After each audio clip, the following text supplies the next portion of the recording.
अब नई आंसर की जारी हो चुकी है, हम सभी जानते हैं। तो उसका क्या प्रभाव पड़ सकता है कट ऑफ पर, जो पहले जाता या जो पहले के अनुमान थे और जो फिर अभी आंसर की के बाद क्या परिवर्तन देखने को मिल सकता है? तो दोस्तों हम सभी जानते हैं जो नई आंसर की आई है उसमें कुल 6 प्रश्नों को प्रभावित किया गया है। कैसे 6 प्रश्न? पहली बात तो 2 प्रश्नों को सीधा डिलीट कर दिया गया है, हम सभी जानते हैं। किन प्रश्नों को डिलीट किया, किन प्रश्नों के 2 आंसर दिए या किस प्रश्न का उत्तर चेंज किया, यह हमारी चर्चा का विषय नहीं है। बस आपको इतना जानना है क्योंकि आपने ऑलरेडी अलग-अलग वीडियोस के माध्यम से देखा होगा कि यार इतने-इतने प्रश्न, ये वाले प्रश्न का डबल आंसर है, ये प्रश्न हटा दिए गए। हमारा उद्देश्य है हम यहाँ पर एनालिसिस करें, है ना? तो 2 प्रश्न ऐसे हैं जो डिलीट कर दिए गए 3 प्रश्नों के डबल आंसर कर दिए गए और एक प्रश्न का उत्तर चेंज कर दिया गया। ई गवर्नेंस वाला प्रश्न है जहां तक मुझे याद है। तो इस प्रकार से कुल 6 प्रश्न प्रभावित हुए हैं नई आंसर की आने के बाद, ठीक, या अंतिम आंसर की आने के बाद। दोस्तों अब हम बात कर लेते हैं रेंज की कि कहां से कहां तक विद्यार्थियों को फर्क पड़ सकता है। तो दोस्तों विद्यार्थियों के यदि हम नुकसान की बात करें तो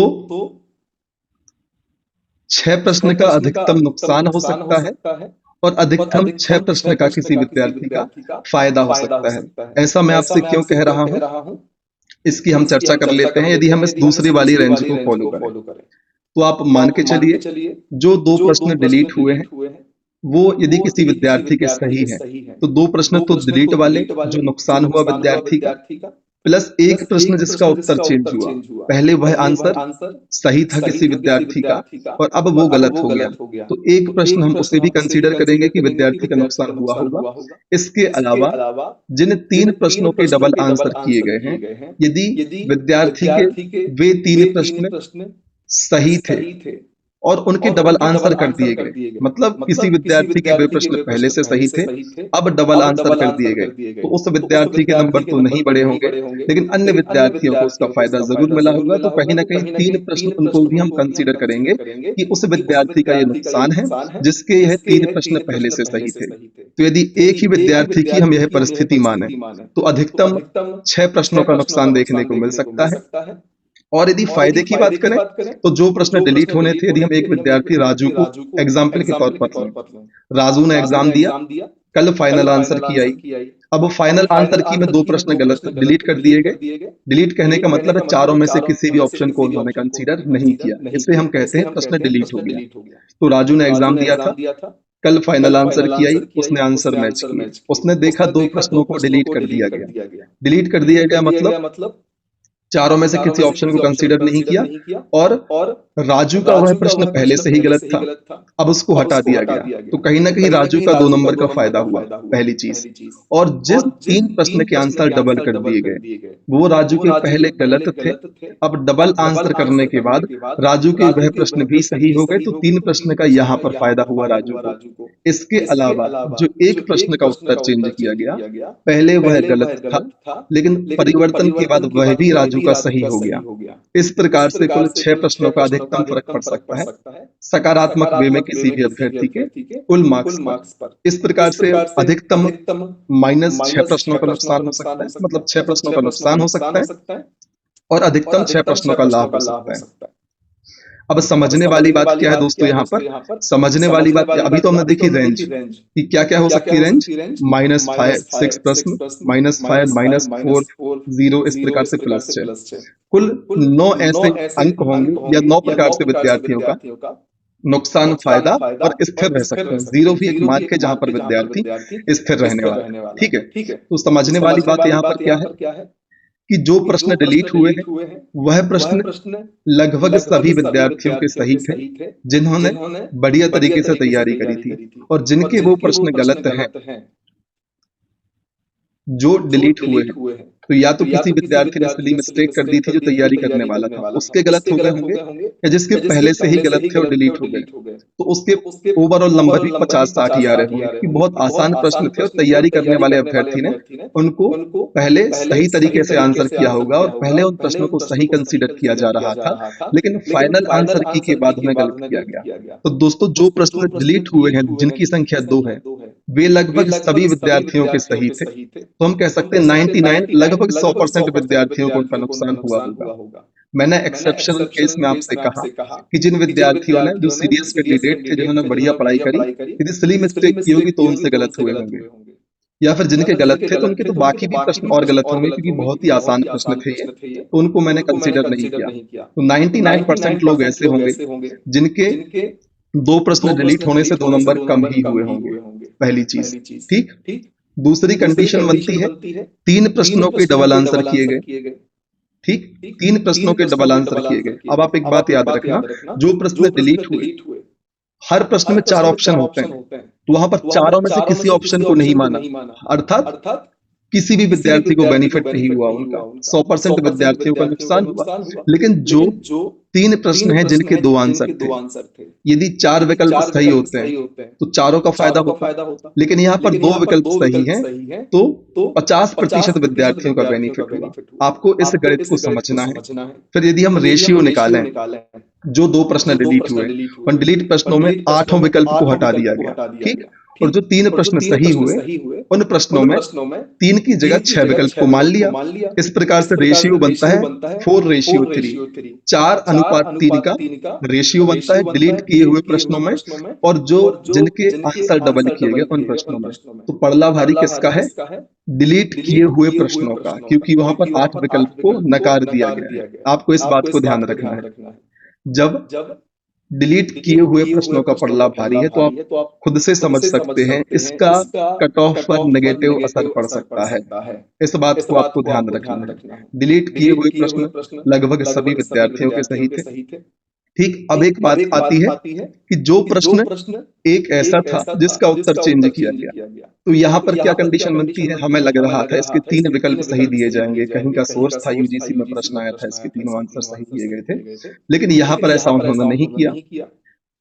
तो कुछ विद्यार्थियों का पहले सही आंसर था और अब गलत आंसर हो गया, ठीक? पहले सही था और अब गलत हो गया। तो ओवरऑल देखा जाए तो यह प्रश्न कट ऑफ को उतना प्रभावित नहीं करेगा। और अभी हमने जो रेशियो निकाला उसके आधार पर क्या निकल कर आता है कि डिलीट किए हुए जो प्रश्न थे और जिनके डबल आंसर किए गए, उन दोनों के बीच संबंध निकालने पर हमें ज्ञात हुआ कि पड़ला भारी है डिलीट किए हुए प्रश्नों का। मतलब कहीं ना कहीं जो कट ऑफ हमने पहले प्रेडिक्ट किया था उससे कट ऑफ कम हो सकता है थोड़ा बहुत। यदि समान अंक पर ज्यादा विद्यार्थी है तो हो सकता है कट ऑफ स्थिर रहे या बाउंड्री पर कट ऑफ बन रही थी और ज्यादा विद्यार्थी ऐसे नहीं थे जो समान अंक पर हैं, तो 20 गुने अभ्यर्थी लेने होते। हमने पिछले वीडियो में विस्तार से चर्चा की है, इसलिए मैंने आपसे कहा, आपने वही वीडियो नहीं देखा तो आप उसे जरूर देखें। 20 गुने अभ्यर्थी लेने होते हैं, समान अंक पर ज्यादा अभ्यर्थी नहीं होंगे तो हो सकता है 1 नंबर कट ऑफ कम ही जाए, ठीक? तो इस प्रकार से आपको चिंतित नहीं होना है कि कट ऑफ पर ज्यादा फर्क तो नहीं पड़ जाएगा। सकारात्मक या कट ऑफ बढ़ने वाला नहीं है दोस्तों नई आंसर की से, कट ऑफ कम ही हो सकता है या फिर स्थिर रहेगा। इस बात को आपको ध्यान रखना है। और एक बात और मैं आपको बता दूं, जो फाइनल आंसर की आई है उसका प्रभाव जो 79 प्लस वाले विद्यार्थी हैं उन पर बिल्कुल भी नहीं पड़ना है। प्रभाव किन पर पड़ना है? जिनके नंबर 72 से 78 की रेंज में है, प्लस माइनस 1 आप कॉमन सेंस के हिसाब से कर सकते हैं। यह सब हमारे आंकड़े हैं जिनको हम अनुमान के आधार पर आपसे डिस्कस कर रहे हैं। तो प्रभाव किससे पड़ना है? जिसके नंबर 72 से 78 के आसपास है उन पर प्रभाव पड़ना है। और दोस्तों व्यक्तिगत रूप से प्रभाव पड़ना है, यहाँ पर यह बात ध्यान देने लायक है कि जो भी प्रभाव पड़ेगा विद्यार्थी पर व्यक्तिगत रूप से पड़ेगा जिनके नंबर 78 72 वाली रेंज में है, मतलब 72 से 78 तक जिनके नंबर हैं उन पर व्यक्तिगत रूप से इसका प्रभाव पड़ेगा। कट ऑफ पर इसका नगण्य प्रभाव रहेगा।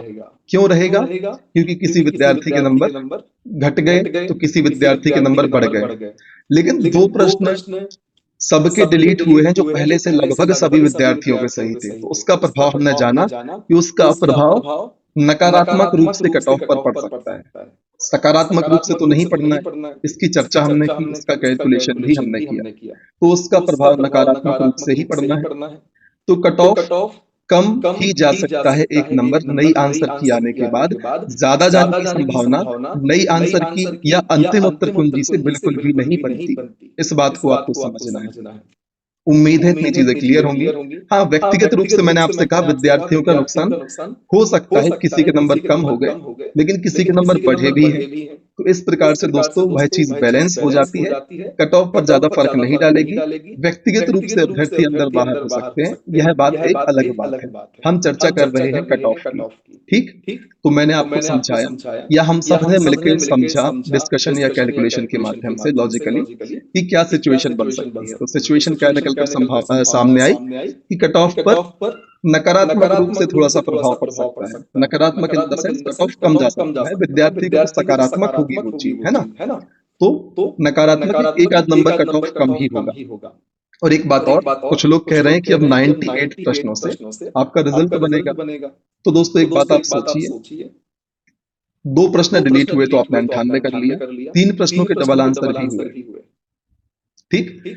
तो आप ऐसा ना माने अब 98 में से मार्किंग होगी, ज्यादा प्रभाव नहीं पड़ता। आपने 21 में भी देखा था जब 3 प्रश्न डिलीट हुए थे, सब बोल रहे थे कट ऑफ सीरीज 3 नंबर कम जानी है, और 97 में से मार्किंग, फिर भी कट ऑफ 77 गई, क्योंकि 5 प्रश्नों के डबल आंसर थे। आप एक बात सोचिए, 8 ऑप्शन डिलीट किए इस बार, लेकिन इनकी एवज में 3 क्वेश्चन उन्होंने 3 के डबल आंसर दे दिए।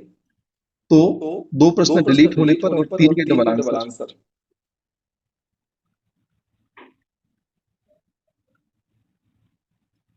आप खुद सोचिए, 2 प्रश्न डिलीट हुए और 3 के डबल आंसर कर दिए गए। तो यहाँ पर हम बोल सकते हैं 2 डिलीट हुए, पहले 100 प्रश्न थे, 98 में से मार्किंग हुई, लेकिन 3 के डबल आंसर किए तो 103 हो गए। ओवरऑल कितना बचा? 101 प्रश्न। तो इस बात से ज्यादा फर्क नहीं पड़ना कि 2 आंसर डिलीट हो गए, अब 98 में से मार्किंग। तो इस बात को अपने मन से निकाल दें। अब हम बात कर लेते हैं कट ऑफ की, कि इस निष्कर्ष के बाद क्या कट ऑफ आ सकता है।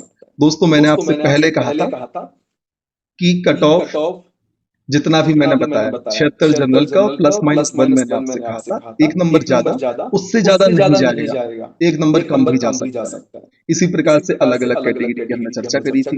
प्रोविजनल की बात मैंने आपसे ऐसे ही कह दी थी, अलग से लिख के नहीं बताया था, यहाँ पर मैंने उसको भी नोट किया हुआ है।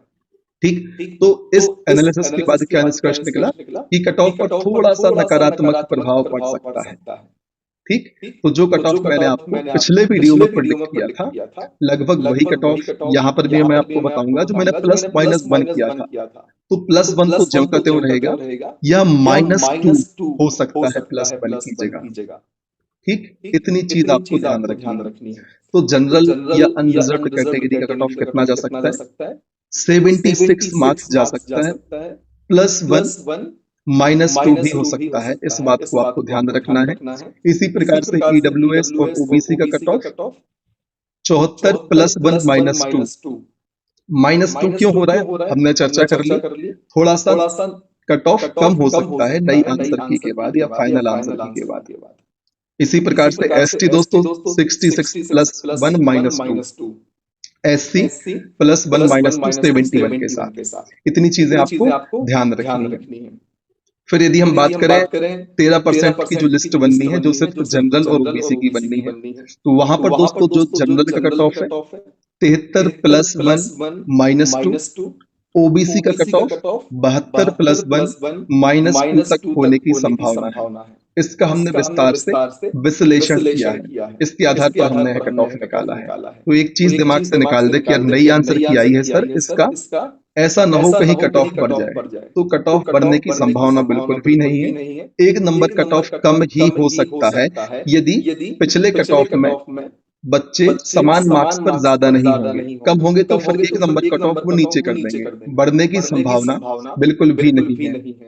इस बात का आपको ध्यान रखना है। फिर मेंस की तैयारी कौन करे?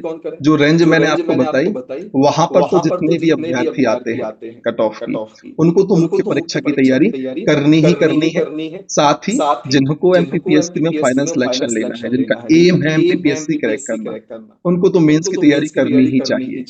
फिर भी यदि किसी को लगता है कि दूसरे एग्जाम्स को टारगेट कर लेते हैं पहले, ताकि जॉब सिक्योरिटी हो जाएगी, उसके बाद हम आराम से तैयारी करेंगे। तो दोस्तों एक बात याद रखें, जो मैंने आपको एक रेंज बताई है कट ऑफ की, जैसे जनरल की 76 +1 -2। इसके अलावा जो -3 वाले कैंडिडेट हैं, वो भी निरंतर तैयारी में लगे रहें, क्योंकि लक फैक्टर नाम की एक चीज होती है। यदि कुछ ऐसा वैसा 19-20 हुआ और कट ऑफ कम गिर गया, तो फिर आप अपने आप को कभी माफ नहीं कर पाएंगे। तो जब तक फाइनल रिजल्ट नहीं आता, जो मैंने रेंज बताई है उससे कम वाले विद्यार्थी भी निरंतर मेंस का प्रयास करें। आने वाले 10-15 दिनों में आपके सामने, और हो सकता है अगले हफ्ते 7-8 दिन में ही आपके सामने फाइनल रिजल्ट घोषित हो जाए। तो जो रेंज मैंने बताई, उन अभ्यर्थियों को तो तैयारी करनी है। इसके अलावा 1-2 नंबर जिनके कम है, वो भी तैयारी कर सकते हैं, क्योंकि परिस्थितियों का यहाँ पर कोई ज्यादा भरोसा नहीं होता है, लक फैक्टर काम करता है। हो सकता है 1 नंबर और कम हो गया कट ऑफ, लेकिन ज्यादा नहीं जाएगा दोस्तों। 76 +1, इससे ज्यादा कट ऑफ नहीं जा सकता। इस बात की श्योरिटी है और मुख्य परीक्षा की आप तैयारी करते हैं तो इसका बेनिफिट ही आपको मिलना है, इस बात को आप ध्यान रखें। जिन्होंने सोचा था कि चलो प्रीलिम्स निकलेगा तो ठीक है, मेंस पढ़ेंगे और नहीं तो दूसरे एग्जाम की तैयारी करके एक जॉब सिक्योरिटी बना लेंगे। तो उनके लिए भी दोस्तों यदि कट ऑफ की जो रेंज है उससे -1, -2, -3 है, तब भी आप निरंतर बने रहें, क्योंकि आप भी मेंस की दावेदारी कहीं ना कहीं रखते हैं। इस बात का आपको ध्यान रखना है। ठीक, तो बस यही था कट ऑफ का एनालिसिस। उम्मीद है आपको सारी चीजें समझ में आई होंगी। और आपको क्या लगता है जो प्रेडिक्शन हमने अभी किया अंतिम उत्तर कुंजी के बाद, किस हद तक आपको लगता है एक्यूरेट हमारा अनुमान है? इसको आप कमेंट सेक्शन में जरूर बताएं। लगातार मेहनत करें। Good luck. Thank you so much.